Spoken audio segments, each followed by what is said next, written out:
I was born in Morocco. I grew up in a Muslim family. When I was about 3 years old, my parents divorced and my mother couldn't take care of me by herself. So she gave me to my grandparents to raise me. My grandmother was extremely abusive. At age 7, she made me go out with my aunts and go steal and beg for money. Sometimes they'll spit on us. Growing up there, watching my grandmother pray 5 times a day, but then get up and cuss everyone out was not a very good example for a little girl. Growing up in Morocco, I never had peace. She also beat us up all the time. She would take palm branches and just beat us with them. And we were terrified living in that house. It was like a prison. At age 18, I get the privilege to come to the United States. I met this guy who was military and got married. 3 months into the marriage, he started hitting me. And 5 years in, the abuse got worse. It was choking, it was name calling, it was constant abuse. I was crying every day. I was trapped. After 5 years, I finally got the courage to leave. I had people ask me to go to church with them. And I'm like, oh no, I can't go to church.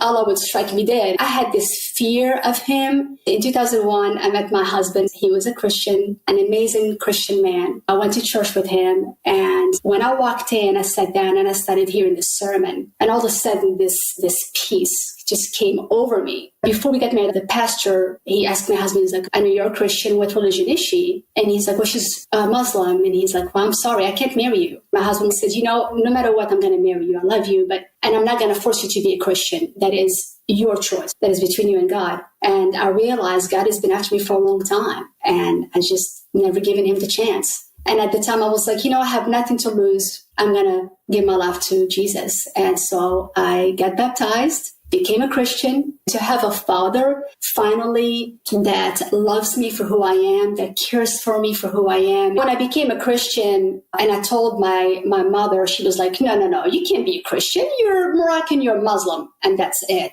Mm-hmm. I said, Mom, listen, no one can save me but him. I said, I see the change he's done for me. I see how he changed me from within. I stopped smoking. I stopped drinking. I stopped cussing. The bar scene is no longer in my life. And instead, I'm loving this amazing Father who loves me. I'm just changed. And I am a new creation in him.